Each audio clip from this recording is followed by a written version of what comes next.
28 വർഷത്തെ സേവന പാരമ്പര്യവുമായി ഫ്ലോർ കളക്ഷൻസ് പട്ടാമ്പി. പ്രമുഖ കമ്പനികളായ Kajaria, Johnson, Simpolo, Jaguar, Grohe തുടങ്ങിയവയുടെ ടൈൽസുകൾ, സാനിറ്ററി വെയറുകൾ, ബാത്റൂം ഫിറ്റിംഗ്സുകൾ എല്ലാം ഒരു കുടക്കീഴിൽ. Floor collections Pattambi. പൂരപ്പറമ്പുകളിലെ നിറസാന്നിധ്യമായിരുന്ന ഗജവീരൻ മംഗലാംകുന്നയ്യപ്പൻ ഇനി ഓർമ്മ. തൃശൂർ പൂരം ഉൾപ്പെടെയുള്ള കേരളത്തിലെ പ്രധാനപ്പെട്ട ഉത്സവങ്ങൾക്കെല്ലാം തിടമ്പേറ്റിയ മംഗലാംകുന്നയ്യപ്പൻ ആനപ്രേമികൾക്കിടയിൽ എക്കാലവും തലപ്പൊക്കത്തോടെ ഓർമ്മിക്കപ്പെടും.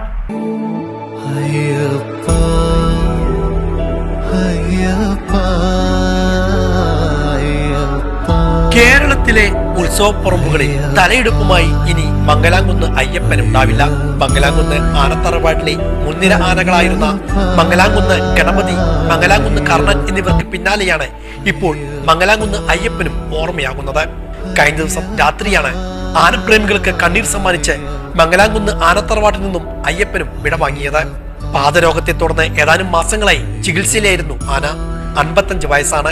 ലക്ഷണമൊത്ത നാട്ടാനകളിൽ ഒന്നായാണ് അയ്യപ്പന് അറിയപ്പെട്ടിരുന്നത്. വള്ളുവനാട്ടിലെ ഉത്സവങ്ങളിലെ സ്ഥിരം സാന്നിധ്യമായിരുന്നു മംഗലാംകുന്ന് അയ്യപ്പൻ. നെന്മാറ, വില്ലങ്ങി, തൃശൂർ പൂരം ഉൾപ്പെടെയുള്ള പ്രധാന പൂരങ്ങളിലും അയ്യപ്പൻ തിടമ്പെത്തിയിട്ടുണ്ട്. മംഗലാംകുന്ന് അയ്യപ്പന്റെ വിയോഗ വാർത്തയറിഞ്ഞ് വിവിധ ഉത്സവ കമ്മിറ്റിക്കാരും ആനപ്രേമികളും ഉൾപ്പെടെ നിരവധി ആളുകളാണ് അയ്യപ്പനെ അവസാനമായി ഒരു നോക്ക് കാണുവാൻ മംഗലാംകുന്നിൽ എത്തിയത്. 1992 ബീഹാറിലെ സോൻപൂർ മേളയിൽ നിന്നുമാണ് അയ്യപ്പനെ മംഗലാംകുന്നിലെ MA പരമേശ്വരനും സഹോദരൻ ഹരിദാസനും ചേർന്ന് വാങ്ങിയത്.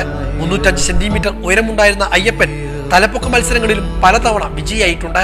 2007 തൃശൂർ പൂരത്തിൽ പാറമേൽക്കാവ് വിഭാഗത്തിൽ തിടമ്പേറ്റുവാനും അയ്യപ്പന് ഭാഗ്യം ലഭിച്ചു. ഇത്തവണയും നിരവധി ഉത്സവങ്ങൾക്ക് അയ്യപ്പനെ തേടി കമ്മിറ്റിക്കാർ എത്തിയിരുന്നുവെങ്കിലും അസുഖബാധിതനായതിനാൽ പോകുവാൻ കഴിഞ്ഞിട്ടില്ല. ചികിത്സയായിരുന്നപ്പോഴും അയ്യപ്പൻ കൂടുതൽ ഊർജ്ജസ്വലനായി പൂരപ്പറമ്പുകളിൽ തിരിച്ചെത്തുമെന്ന പ്രതീക്ഷയിലായിരുന്നു ആനപ്രേമികളും ഉത്സവാഘോഷ കമ്മിറ്റി ഭാരവാഹികളും. ഇതിനിടെയായിരുന്നു അപ്രതീക്ഷിതമായ വിയോഗമുണ്ടായത്.